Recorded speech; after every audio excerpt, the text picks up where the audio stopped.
Hello and welcome to the Shards of Orn. This is a demo of our treasure builder system. I'm not going to go into the details of exactly what your treasure makeup looks like. There's a lot written up. If you want to go to Game Guide and Treasure, you can read through all the different details about what sorts of equipment you can equip for your character, outfits, weapons, and trinkets. What sorts of supplies you can carry in your bag, so like dusts and medicines and poisons, tools, little things, and what sorts of improvements you can place on equipment, so crystals, infusions, jewels, things like enchanting scrolls, I believe is the term everybody likes to use. So that's all good and dandy, and there's a lot of information about that, so if you're not familiar with it, I encourage you to go read up before you start getting into the treasure builder. The treasure builder itself is my brainchild that says all that which can exist. So I went through and I mapped out every possible ability combination that you could potentially put on a supply or on a piece of equipment. But I didn't actually name it.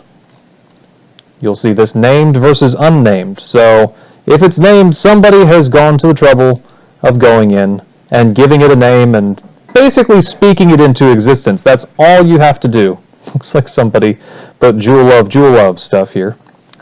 Need to fix that. But you get the idea. Somebody is naming this Jewel of the Vampire, and that's a shield resist drain property.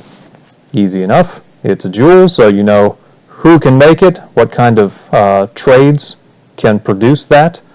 And it's a shield property, but if I wanted to, I could say, you know, what's this used on? I only want things that are named and used on shields, and that's what it's showing me here. Obviously, this list will grow over time. If I wanted to see everything that could exist, obviously that's a much bigger list. Here's everything you could possibly put on a shield. Now, let's say, what do I feel like building? I like avenging properties. Nah. There's so much to do, so many things. So, let's not go with shields. Let's go with spell foci. Spell focuses, you can, in this system, you can actually have spell triggers on wands and staves and rods. So, if you want, you can make a spell gaze sneak. That's a weird one. Spell ruin. That's easy, right? So because it was not read, it was not named, it gives me this little form to name it. I'm going to call it a rune of shattering. All the improvement items sort of have a defined prefix, so pay attention to that. So rune of shattering, and I have named it, and thus doth it exist. If I wanted to, I could click on this and I could go straight to the page for it.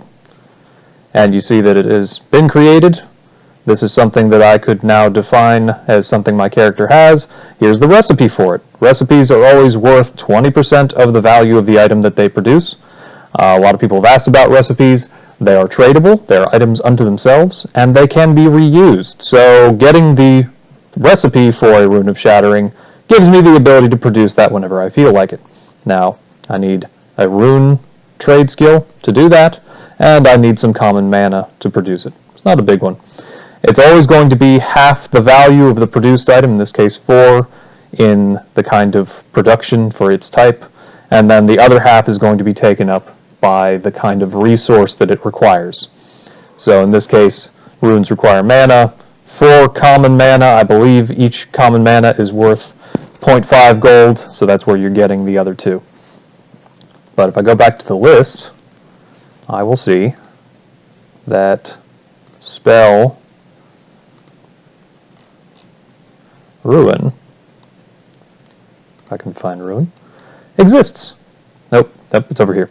Rune of Shattering, spell ruin. And then when anybody else comes back and clicks on this, they will go to the thing that I created.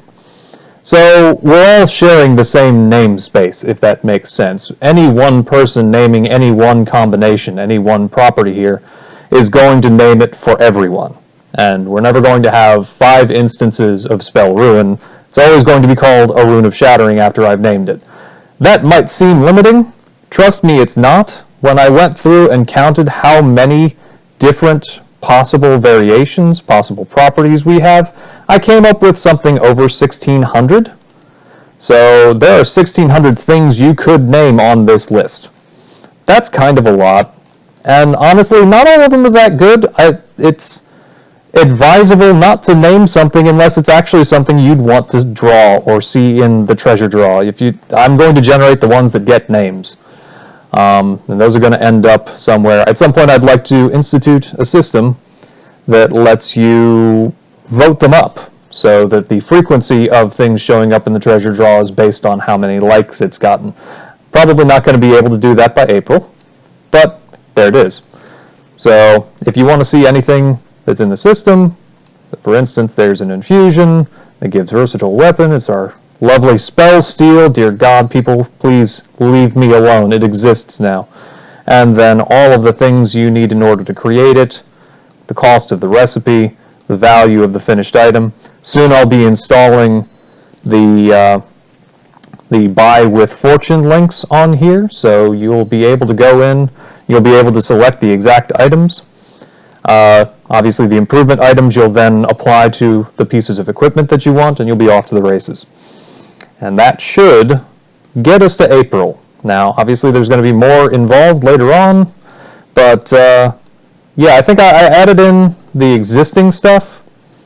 Might have come up with 100, 150 different little things. Here's Blood Scourge and Widow's Tear. We had bandages. I added a couple fun little tools like torches and bombs, telescopes. I'm going to regret that riding crop. I know it's in here somewhere. But yeah, I added in most of the things from the previous system, and yeah, I barely touched that 1,600. That's several years worth of development that I dumped into this thing and barely made a dent. So have at it. Name the things. Name all the things. Enjoy. Enjoy the fact that you are contributing to the creativity of the game and that there's very little work involved. The system will take into account the property itself. So if you're curious how it works, all those rules are up here. Like if it is using the dust, medicine, poison, or supply triggers, or it's a narrative effect, it's going to be a supply. You don't need to worry about it. It'll automatically apply that.